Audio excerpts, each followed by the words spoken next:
Muita paz, meus amigos, para todos nós.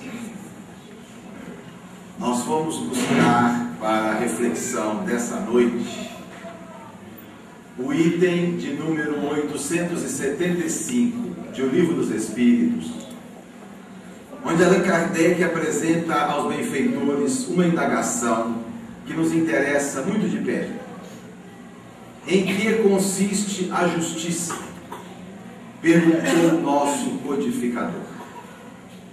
Porque nós falamos muito em justiça.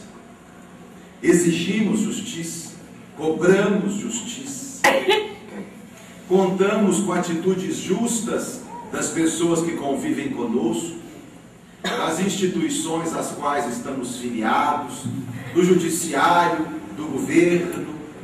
Mas em que consiste a justiça? Anteriormente, no item 812A, Allan Kardec, examinando os absurdos cometidos pela criatura humana, talvez até mesmo num momento de desencanto, perguntou aos espíritos: mas será que um dia nós nos entenderemos? Ao que os espíritos responderam: sim, quando formos justos uns para com os outros. Pois os espíritos superiores afirmam: nós só encontraremos uma sociedade fraterna, generosa, quando aprendermos a desenvolver atitudes justas uns para com os outros. Lembrando o profeta Isaías, alguns séculos antes de Jesus, quando afirmou: a paz é fruto da justiça. Chico Xavier disse certa feita: ser bonzinho é relativamente simples. O complicado é ser justo. Porque a justiça não está apenas na maneira certa de dividir as coisas. A justiça está também na maneira certa de examinar as coisas, de interpretar as coisas. Há alguns anos, em uma cidade do Texas, um homem aguardava no corredor da morte a execução. Chamava-se Dominique Grain. Aos 18 anos, ele foi preso, acusado de atirar em um indivíduo em um assalto, levando à morte. Dominique jurava ser inocente, mas um júri do Texas, composto apenas de homens brancos, o condenou à pena de morte. Dominique era negro e há 12 anos aguardava no corredor da morte a execução. A história de Dominique repete milhares de histórias equivalentes. Seu pai era traficante e abandonou a família quando ele ainda era bebê de colo. Após esse episódio, a mãe tornou-se alcoólatra, prostituta, e todas as noites, no comércio do corpo, levava à sua residência homens diferentes, e o pequeno Dominique cresceu naquele ambiente de prostituição. A mãe, instável, a qualquer travessura do garoto, o punia covardemente. Ou pegava sua mãozinha e colocava numa chapa quente, ou no momento de intemperança apagava o próprio cigarro no abdômen ou no tórax do garotinho. Quando ele tinha 15 anos, numa discussão com a mãe, ela tomou de uma arma e atirou contra ele. Por pouco ele não foi morto. A partir desse dia, decidiu que era impossível continuar vivendo ali.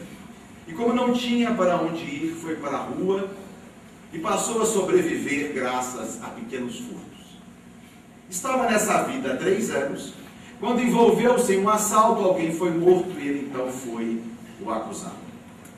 Nos 12 anos na cadeia, Dominique floresceu em si. Tornou-se escritor e editor. Compilou textos dos presidiários e publicou um livro que foi best-seller nos Estados Unidos. Adquiriu conhecimentos jurídicos para ajudar os outros presos na solução de problemas mais simples. Tornou-se um leitor apaixonado. Certo dia caiu em suas mãos o livro Não Há Futuro Sem Perdão, escrito por Desmond Tutu, um bispo africano que foi prêmio Nobel da Paz.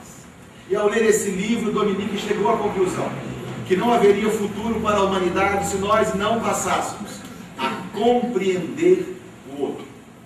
e decidiu que o perdão tinha que ser o tema central da sua existência. Perdoou com sinceridade o pai omissor. Perdoou com sinceridade a mãe inconsequente.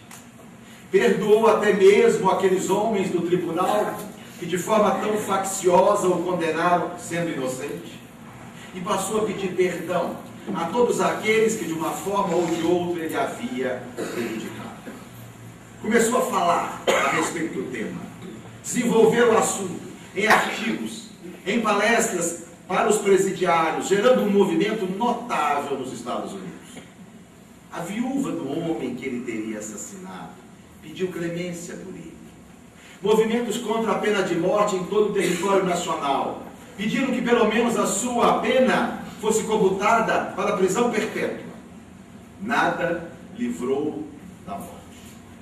E no dia 23 de outubro de 2004, ele foi levado à morte através de uma injeção letal. Já na maca, foi entrevistado por um repórter, que lhe perguntou se ele levava mágoas da humanidade. Ele disse: mágoa não. Morro sem nenhum tipo de ressentimento. Levo sim um grande desencanto, porque me negaram a justiça.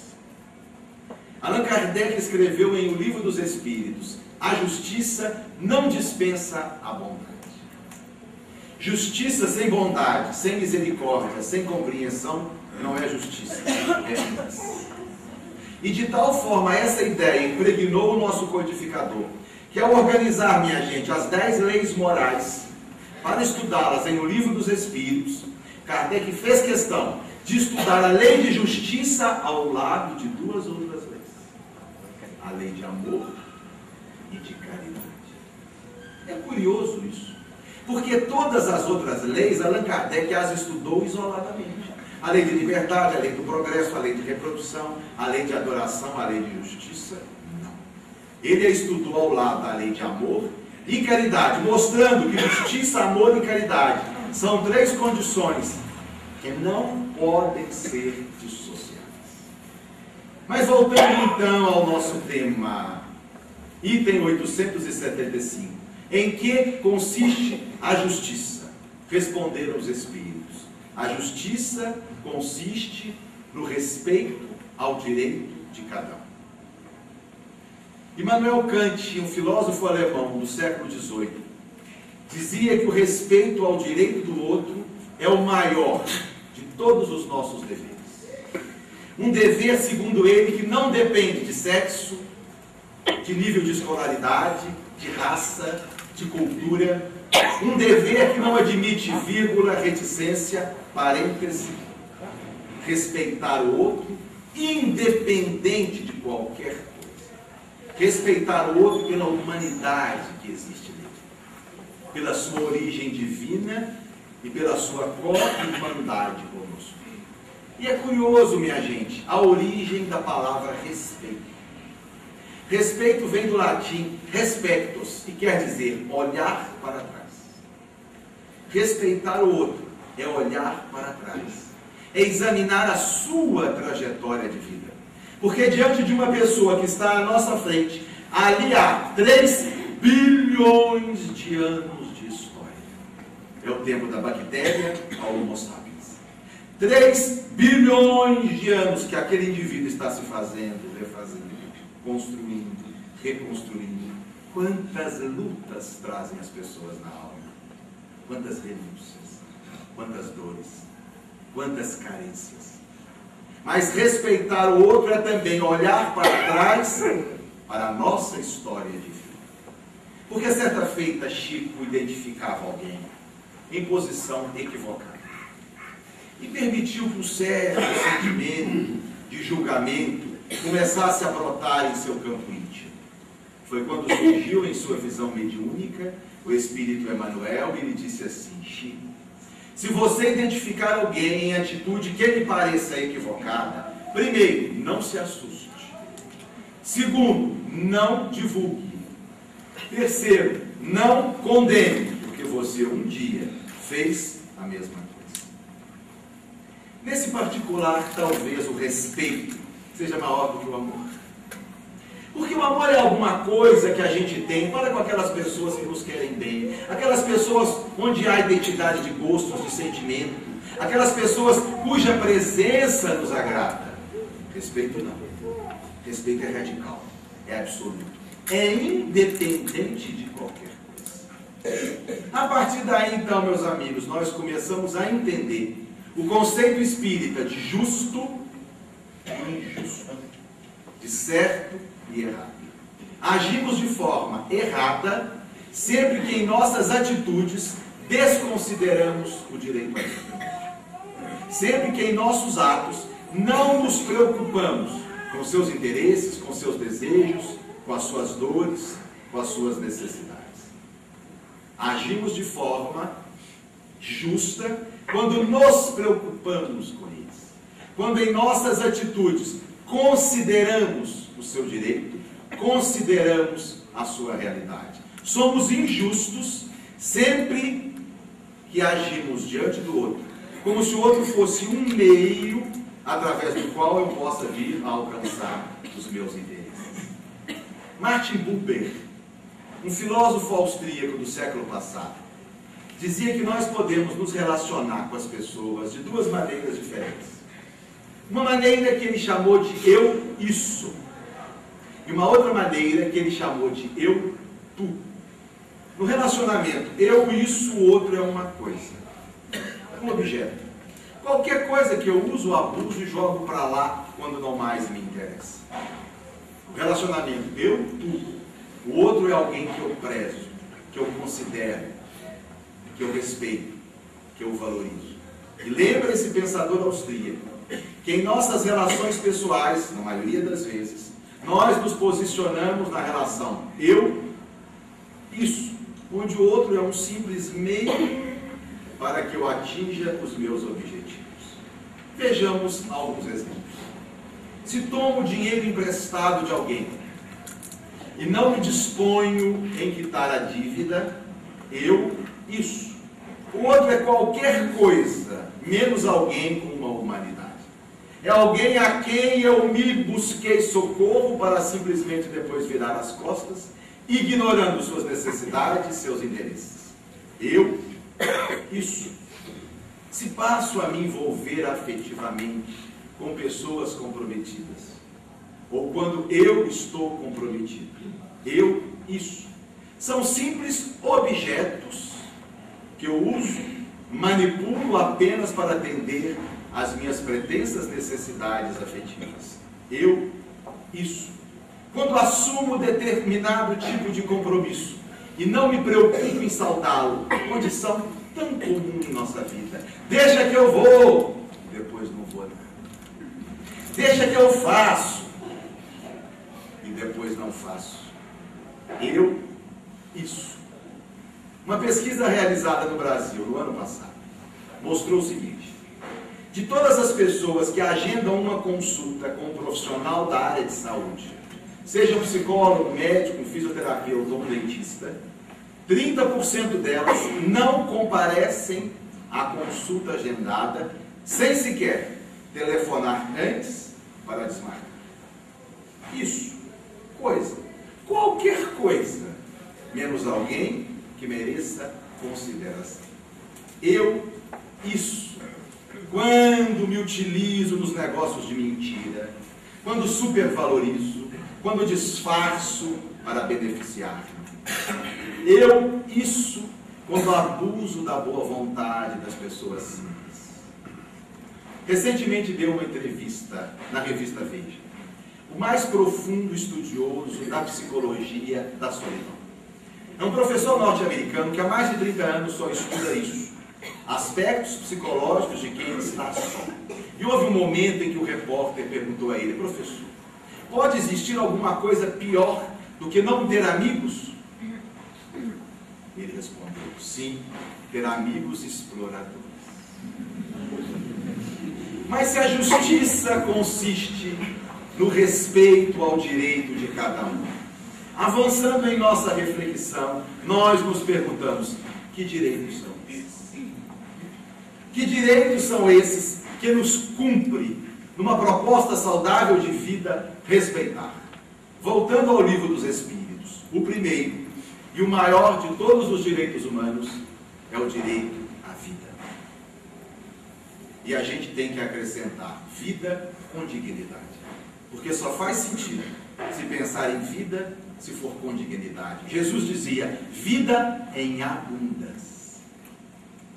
Porque certa feita, Frei Beto encontrava-se na Europa, participando de alguns seminários, quando alguém perguntou-lhe pelos direitos humanos no Brasil. Ele disse assim, bom, lá no Brasil e na América do Sul, nós ainda estamos preocupados com outros direitos. Porque os direitos humanos para nós ainda é uma questão de luxo. Lá nós estamos preocupados com direitos que vêm antes dos humanos, os direitos animais. O direito de comer, de se abrigar das intempéries, de educar a cria. E o que é que nos compete, minha gente? O que é que nos compete nessa proposta? De respeitar a vida em abundância, digna, respeitosa nos outros. Primeiro, combater o desperdício. O que sobra em nossos lares, falta em lares alheios. Os lixos de muitos de nós são um insulto à miséria humana. Segundo, não expormos de forma humilhante a nossa abundância. Porque, segundo o livro dos Espíritos, toda propriedade adquirida sem prejuízo do outro é legítima. Portanto, nos é lícito, sim, usufruirmos das propriedades que nós adquirimos honestamente. Mas não nos é lícito fazermos isso de forma ostensiva, humilhante, provocadora, aumentando ainda mais a privação dos que não têm. Já basta o que faz parcela da mídia, que invade as residências das pessoas simples com uma proposta de vida absurda, mas através de propagandas muito inteligentes, vão convencendo essas pessoas a comprar, a trocar, a se endividar, e o que se vê hoje, não apenas no Brasil, mas principalmente no Brasil, é uma multidão de indivíduos atormentados, atormentando outros, porque querem usufruir uma vida que não se adapta à sua realidade econômica. Pessoas que podiam viver em paz, no pouco que é o necessário, e vivem atormentados no muito que para elas é falso. Nos Estados Unidos, uma criança antes de completar 7 anos de idade já assistiu a 30 mil propagandas comerciais. Gasta-se no mundo com publicidade por ano $500 bilhão. Segundo os especialistas, esse dinheiro resolveria o problema da miséria na face do mundo. E finalmente, terceiro, criarmos oportunidade, espaço, para que as pessoas mais simples tenham, através do próprio esforço, condição de chegar a uma condição melhor. E nesse particular eu me lembro aqui de um grande intelectual brasileiro, profundamente espiritualista na área da educação, que foi Paulo Freire. Quando Paulo Freire publicou em 1968 o livro Pedagogia do Oprimido, lançava esse grito de advertência para aquele homem que conseguia ascender pisando no outro, aquele homem lobo do homem. E Paulo então se utilizou de 2 expressões na sua tese. Primeiro, o termo opressor, para designar muitos de nós que a vida inteira vivemos às expensas do outro, humilhando, sacrificando, destruindo a sua cultura, invadindo a sua mente. E o outro termo, oprimido, aquele indivíduo que por fraqueza, por ignorância ou por qualquer outra coisa, se submetia a essa invasão e a essa opressão. E de tal forma o oprimido passava a possuir o opressor em sua mente. De tal forma o hospedava em seu psiquismo, que passava a considerá-lo superior, melhor, mais digno de méritos. E quando acontecia, raramente num golpe do destino, de alguém que saía da base da pirâmide para uma ascensão social, de tal forma possuía dentro de si a psicologia do opressor, que passava a fazer com aqueles que estavam embaixo a mesma coisa que tinham feito com ele. O que levou Frei Beto ao visitar a Nicarágua após a Revolução Comunista a deparar-se com o fato. Aqueles homens que antes lá estavam, combatendo os poderosos, fumando os mesmos charutos importados, tomando dos mesmos uísques, dirigindo os mesmos carros. E ele se perguntou: mas que revolução é essa? Paulo Freire então vem com ideias revolucionárias. Propõe ao oprimido que ele se liberte, não para oprimir quem quer que seja, pelo contrário, para libertar o opressor. Porque se o oprimido perde a dignidade em se submeter, o opressor também perde a dignidade em sufocar. Pensamento absolutamente espírita. É o que nós propomos nas reuniões de desobsessão. Liberte-se você, que você liberta a todos aqueles que o agonizam. Paulo então vem com esses princípios. Ninguém liberta ninguém. Ninguém liberta a si mesmo. Nós nos libertamos na comunhão. Ninguém educa ninguém. Ninguém educa a si mesmo. Nós nos educamos na convivência. Há um episódio do início de sua vida que é motivo de reflexão. Paulo Freire havia concluído o curso de Direito, ainda no Recife, e montou um escritório modesto, cheio de sonhos de realização. Seu primeiro cliente foi uma instituição financeira que o contratou para resgatar um consultório odontológico de um jovem dentista que havia adquirido o consultório, mas não estava conseguindo pagar as prestações. Ele então foi até o consultório e disse: meu jovem, se você não pagar a sua dívida, nós vamos ter que acionar o juiz e vamos tomar o seu consultório, não há outro jeito. Ele voltou-se e disse assim: doutor Paulo, eu errei. Eu fui otimista demais. Eu acreditei que conseguiria pagar as prestações com o meu próprio trabalho. Mas acontece que os pacientes ainda não estão chegando da maneira que eu esperava. Eu não tenho como pagar agora. Mas eu lhe peço uma coisa: não leve o meu consultório. O meu consultório é o meu meio de trabalho. É através dele que eu terei condição de arcar com as minhas dívidas. Faça o seguinte: vá ao meu apartamento. Eu tenho lá alguns móveis relativamente novos. Leve-os. Leve meu móvel de quarto, eu posso sobreviver sem ele. Leve o móvel de sala, eu posso sobreviver sem ele. Só lhe peço uma coisa: não leve minha filhinha de 8 meses.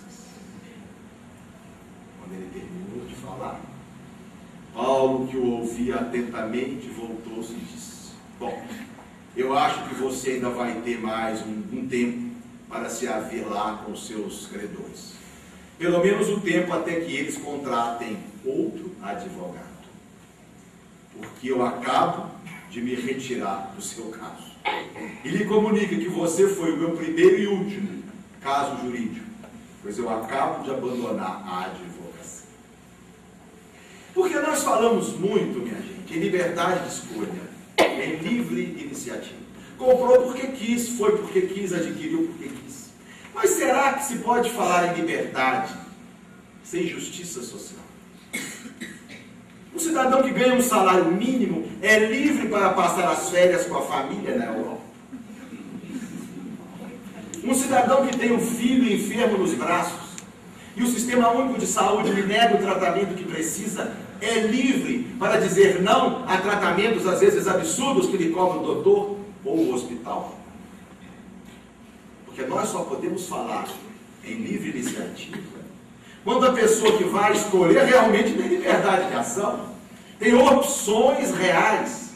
Porque se age sob constrangimento, sob pressão, sem conhecimento do que se passa, não se pode falar em liberdade real. Vejamos um exemplo simples. 2 irmãozinhos vão trocar figurinhas de um álbum. Um deles tem 14 anos.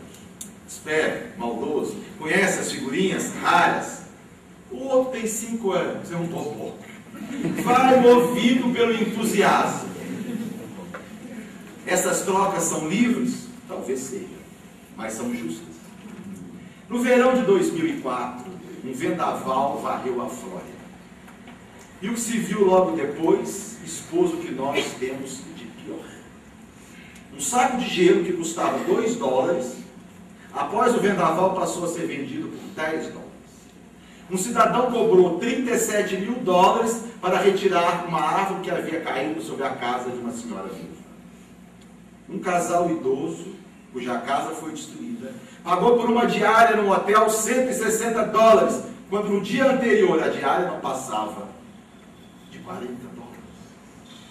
Porque nós só podemos pensar em liberdade por justiça social quando as pessoas envolvidas naquele espaço tiverem a mesma oportunidade de barganha, o mesmo conhecimento, os mesmos recursos intelectuais, a mesma educação, os mesmos valores éticos.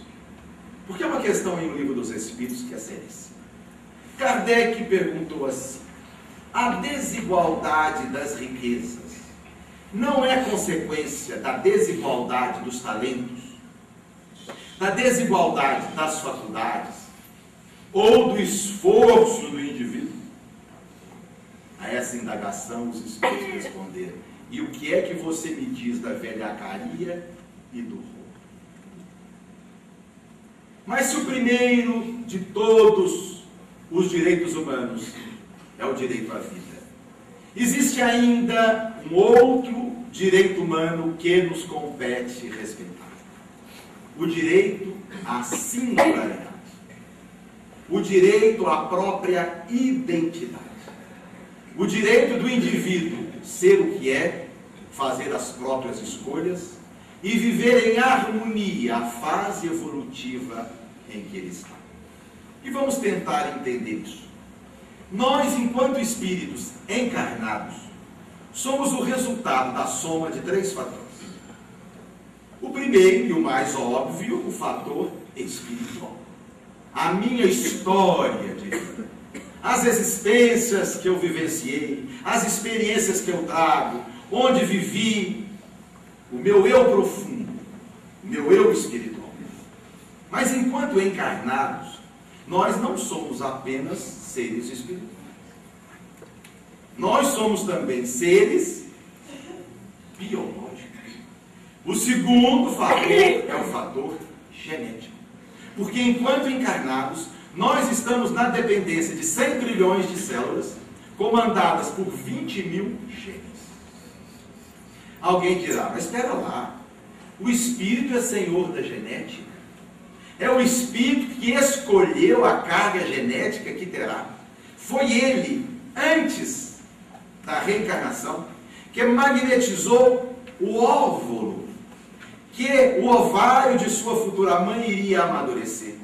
Foi ele, ainda livre do corpo, que magnetizou o espermatozoide, liberado no ejaculado paterno, para que ele ganhasse a corrida e fecundasse o óvulo. Sim, o espírito é senhor da genética. Ele escolhe a carga genética que formará o seu corpo. Mas depois de formada essa carga, já era. Passa a depender dela até que a morte o separe. Nós estamos prisioneiros do nosso corpo. Nosso corpo é uma prisão sem grades. Nosso cérebro, particularmente, que órgão notável, sim, mas profundamente limitador. É o nosso cérebro que castra as nossas faculdades espirituais. Primeiro, passa uma esponja do nosso passado. Nós chegamos aqui igual indivíduos hebetados. Quem eu sou? De onde vim? Não sei nada. Absolutamente nada. Graças a quem? A esse órgão, que não tem registrado as nossas lembranças. E não permite que nós nos lembremos dos nossos passados. Mas não é só isso. Nosso cérebro restringe as nossas faculdades espirituais. Quer um exemplo? Aqui agora há dezenas de sons diferentes. Mas os bobocas aqui encarnados só conseguem registrar sons cuja frequência de onda varia de 20 a 20 mil Hz. Os cães conseguem captar sons acima dos 20 mil Hz. baleias de elefantes, captam sons abaixo dos 20 Hz. Nós não conseguimos. Por quê? Porque o nosso cérebro não permite. Mas como espíritos, nós não conseguimos captar esses sons? Claro que conseguimos. Esses e muitos outros, mas enquanto encarnados, não. Segundo exemplo, nós estamos mergulhados num universo de radiações eletromagnéticas, mas nós só conseguimos registrar aquelas cuja comprimento de onda vai de 400 a 700 nanômetros, que é o da luz visível. Todas as outras radiações magnéticas aqui estão e nós não as percebemos. E como espíritos, essas e muitas outras. Mas enquanto encarnados, não.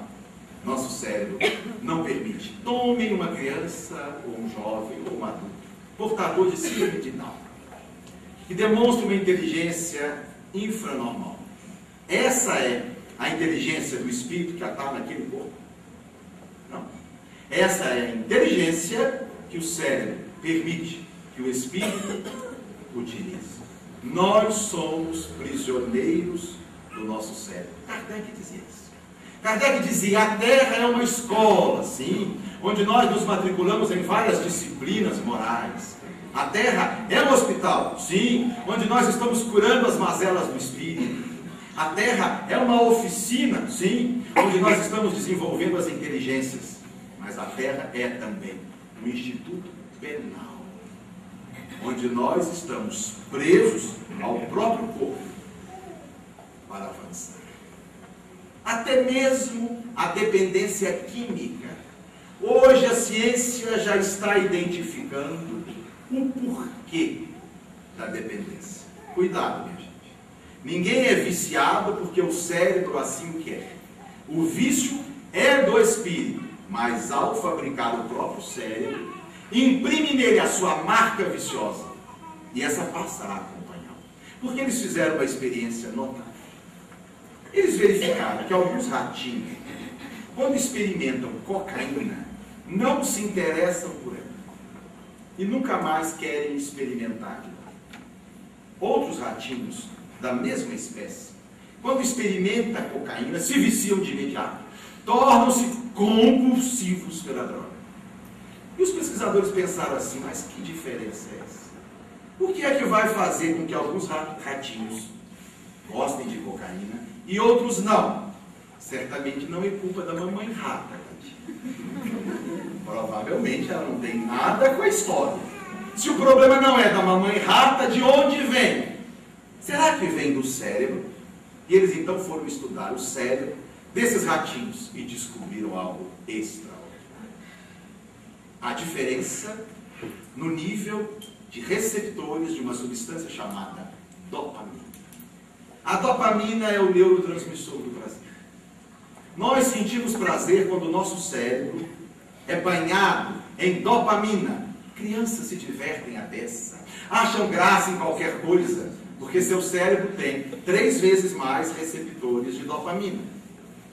Os adolescentes são um tédio, coitado. Nada tá bom. Nada agrada. Eles não têm culpa. É porque o cérebro deles tem 3 vezes menos receptores de dopamina. Em casa com um dos meus 2 adolescentes, tão que tão, eu digo assim: já sei, é culpa da dopamina. Aí eles se esforçam um pouquinho mais e a coisa melhora. Mas o que eles verificaram então? Os ratinhos que não se interessam por cocaína têm muita dopamina no cérebro. Eles já acham prazer num monte de coisa, não precisam da droga. E chamaram esses ratinhos de evitadores de risco. Eles têm uma certa serenidade íntima, uma certa paz de espírito, se é que se pode dizer assim, porque já tem muito prazer no cérebro. Já o outro grupo, dos que se viciam em cocaína, tem poucos receptores de dopamina. Foram chamados de buscadores de risco, porque eles precisam de coisas excitantes, de estímulos para encontrar prazer. E a droga é um potente liberador de dopamina no cérebro.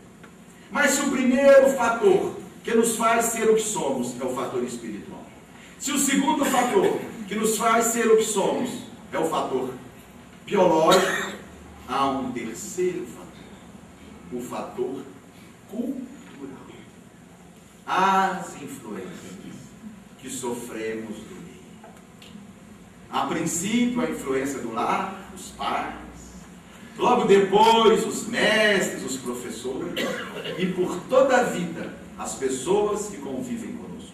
Porque, segundo a psicologia social, nós estamos sendo influenciados pelas pessoas de nossa convivência. Com o passar do tempo, nós passamos a adquirir jeitos, trejeitos, ideias, manias das pessoas que convivem conosco. Sob certo aspecto, nós somos papéis carbonos uns dos outros. Fizeram uma experiência na Universidade de Berkeley, nos Estados Unidos, que foi revolucionária. Pegaram jovens estudantes universitários que iam se iniciar no curso, ainda no primeiro período, e submeteram esses jovens a testes psicológicos. Eles assistiam 2 filmes. Primeiro uma comédia com Robin Williams e depois um drama. E registraram as reações emocionais deles àqueles filmes. Iniciaram o curso. E eles, durante a universidade, viviam em duplas, morando em quartos, com 2.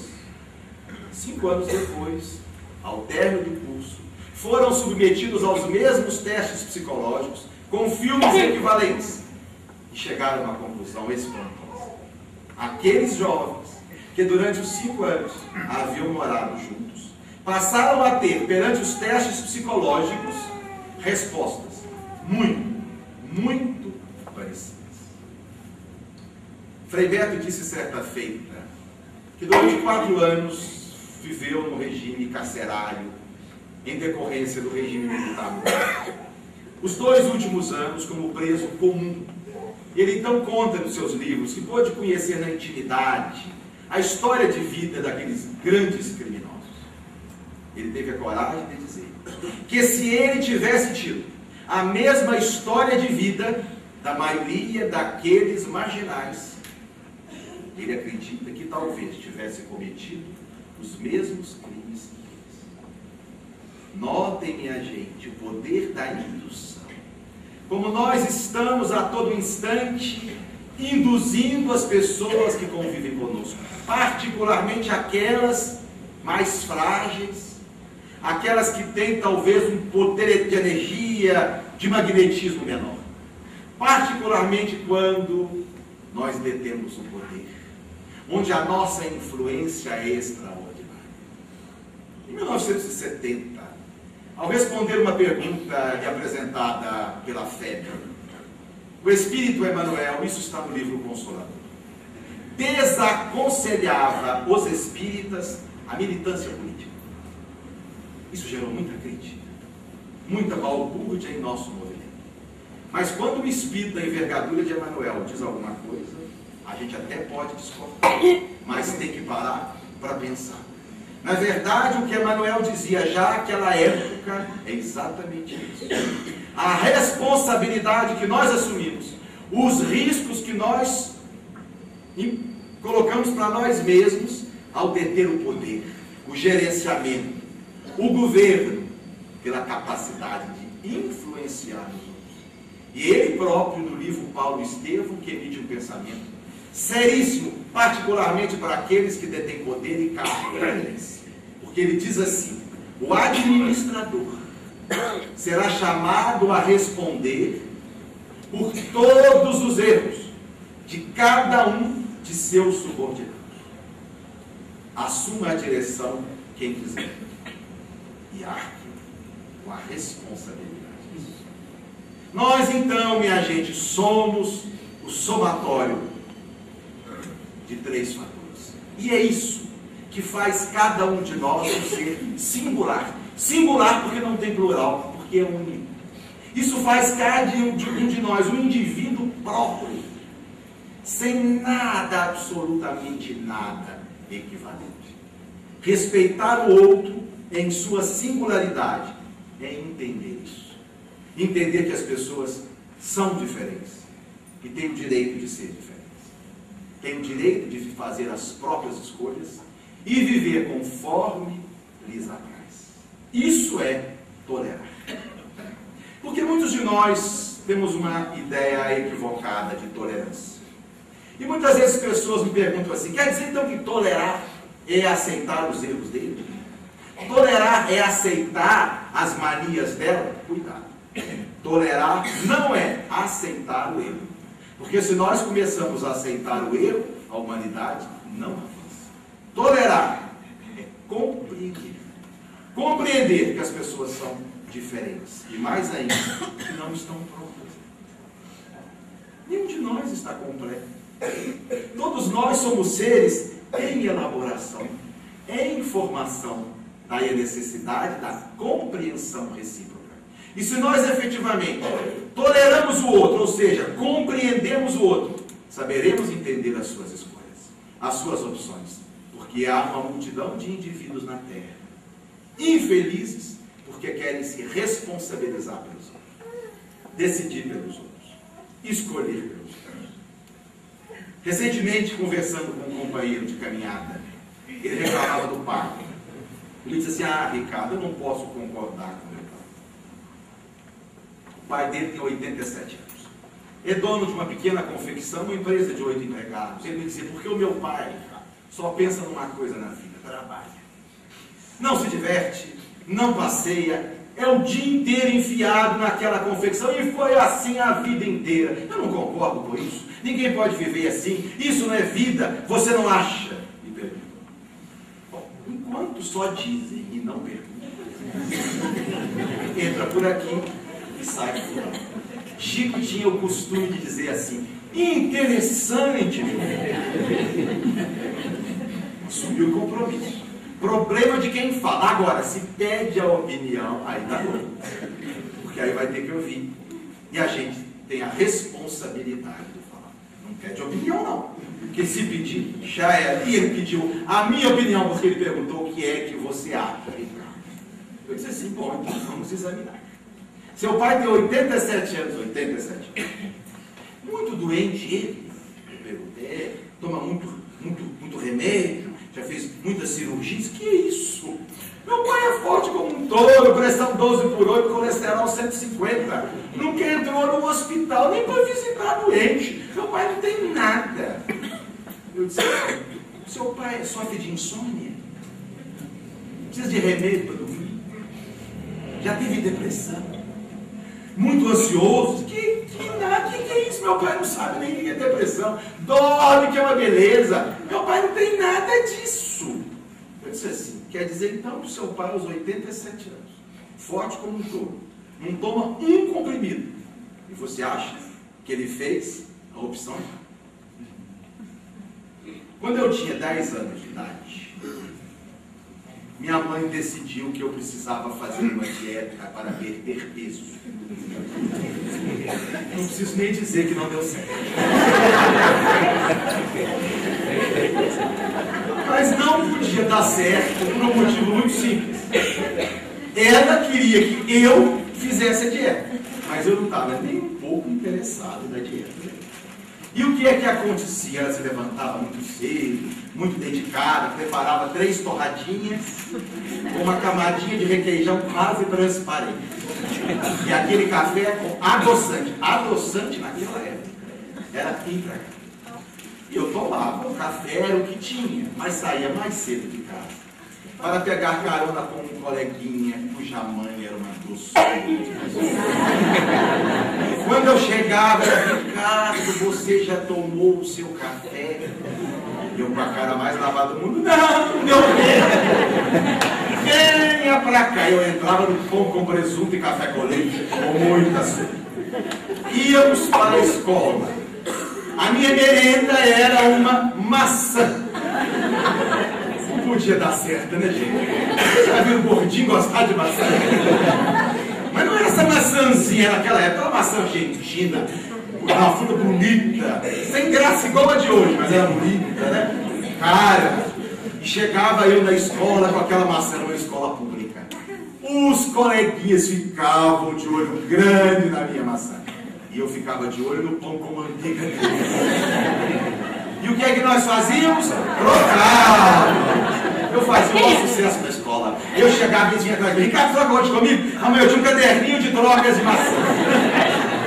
E a minha mãe não sabia como é que eu não emagreci. Mas esse menino não come nada, meu Deus. Pensava assim, deve ter algum problema, tiroide. Porque o sonho de todo gordinho é ter uma tiroide. Toma Lomburan T4 e resolve o problema.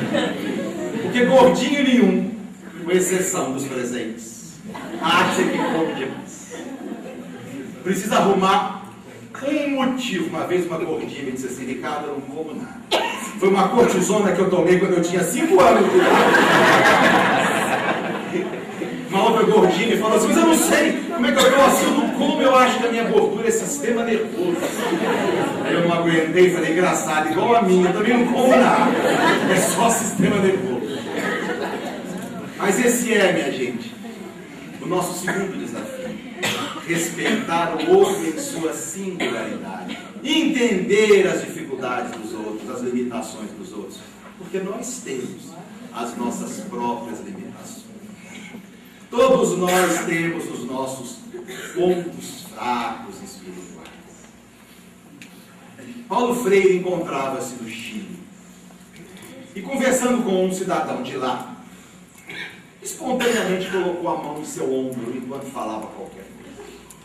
O cidadão voltou e disse, Paulo, aqui no Chile, um homem não coloca a mão no ombro de outro homem. Ele levou um susto porque não sabia, tirou rapidamente, pediu 1 milhão de desculpas, mas chegando em casa pensou assim, que cultura é essa? Em que um homem, num gesto de ternura, não pode colocar a mão no ombro de outro homem. No ano seguinte, ele estava na África do Sul, foi fazer os seminários. No intervalo da aula, ele caminhava pelo campus da universidade, quando se aproximou dele um professor da Tanzânia, bem alto, forte. Enquanto conversava, o cidadão pegou na sua mão, entrelaçou na dele, saiu com ele de mãozinha dada. E ele disse que começou a sentir um mal-estar. Pedro, se alguém lá do Recife vir aqui, eu tô vendo. Quando o cidadão soltou a sua mão para acender um cigarro, mais do que depressa ele virou a mão no bolso, para o homem não tentar novamente. Mas chegando em casa, caiu em si. Ele havia condenado o cidadão do Chile, que não admitia o toque no ombro. E ele havia feito a mesma coisa com o professor da Tanzânia, que num gesto de ternura, entrelaçava a sua mão. E ele disse assim, eu preciso me curar disso. E foi no ano seguinte, que ele foi na Índia. E disse que lá foi uma beijação e uma abraçação. Em outra oportunidade, ele se assustou muito com algo notável que uma pessoa simples havia dito. E foi para casa, impressionado com aquilo. Mas chegando em casa, caiu em si, e um certo sentimento de vergonha começou a brotar em sua mente. Logo ele, surpreso pelo fato de uma pessoa simples dizer boas coisas, como se as pessoas simples não pudessem ser sábias. Eu muitas vezes, minha gente, me surpreendo com a arrogância de pessoas cultas. Pessoas com títulos acadêmicos, isso e mais aquilo, que pelo nível de compreensão que alcançaram, deveriam ser os primeiros a compreender, a relevar, a estimular, e muitas vezes são os primeiros a desconsiderar, a humilhar. Quantos doutores e pós-doutores que são analfabetos do sentimento? E por outro lado, quantas pessoas simples e são campeões do relacionamento pessoal? No Evangelho segundo o Espiritismo, Kardec diz assim, mais vale pouca virtude com modéstia do que muita virtude com orgulho. Aí nós entendemos o conceito espírita de sabedoria. Sábio é aquele indivíduo capaz de unir numa proposta de vida as duas grandes forças do pensamento humano. De um lado a inteligência, a cultura, mas do outro lado o sentimento, a generosidade, a bondade, a modéstia. Paulo estava ainda no Chile, quando foi chamado para explanar um tema em um círculo de leitura de um acampamento de reforma agrária. O público eram camponeses, pessoas simples. Paulo tinha horror à exposição teórica, que ele chamava de educação bancária. Ele propunha uma educação libertadora a partir do diálogo, onde o conhecimento era construído junto. Ele disse assim: eu não vou fazer palestra nenhuma. Vamos conversar a respeito do assunto. Digam, voltando para os camponeses, o que vocês acham? Silêncio total. Ele insistiu: podem dizer, gente, fique à vontade. O que vocês pensam a respeito desse assunto? Coisa nenhuma. E quando ele insistiu pela terceira vez, um senhorzinho muito tímido levantou a mão e disse: professor, o doutor aqui é o senhor. O senhor que estudou, o senhor que sabe, nós não sabemos nada. Pode falar, doutor. Ele voltou e disse assim: ah, é? Eu que sei? Vocês não sabem? Muito bem. Vamos fazer um joguinho. Fui ao quadro negro, dividi o quadro em duas partes. À direita escreveu Paulo, à esquerda camponês, disse assim: será um jogo de conhecimento. Um pergunta, se o outro não responder, marca ponto. E vamos ver quem sabe mais. Eu começo, disse ele. Minha primeira pergunta é assim: o que significa maiêutica socrática? Deu uma vontade danada deles rir, mas aguentaram firme. Não sabem? Que pena. Ponto para mim. 1-0. Agora é vocês, perguntem. Aquele silêncio. Gente, se vocês não perguntar, o jogo acaba. Perguntem. Aí um lá criou coragem, disse assim: professor, o que significa curva de nível? Paulo: não sei, ponto para vocês. 1-1, agora sou eu. Qual a importância de Hegel no pensamento de Marx? Aí já morreram de rir, deram boas gargalhadas. Não sabem? Ponto para mim. 2-1, agora é vocês. Eles já estavam mais à vontade. Professor, para que serve a calagem do sol? Não sei, ponto para vocês. 2-2, e aí foi 3-3, 4-4, quando chegou no 10-10, ele não disse mais coisa nenhuma. Se despediu. E aqueles camponeses nunca mais foram os mesmos. Porque alguém certa feita perguntou a Chico Xavier: em que matéria Emmanuel era mais exigente para com ele? E Chico disse: no trato para com as pessoas. Sempre que Chico tratava alguém de forma ríspida, apressada, irônica, rude, Emmanuel deixava passar aquele momento. Mas à noite, quando o Chico se punha em oração, ele aparecia e dizia: você foi apressado, rude com Cicrano, debochado com Beltrano. Porque se nós tomamos o livrinho Agenda Cristã, lá está André Luiz dizendo assim: é no trato com o outro que nós revelamos a nossa condição espiritual. E se voltamos então, minha gente, para concluir ao item 812A do Livro dos Espíritos, vamos perguntar a nós mesmos, como fez a Allan Kardec: será que um dia nós nos entenderemos? E vamos responder, como os espíritos superiores: sim, quando formos justos uns para os outros.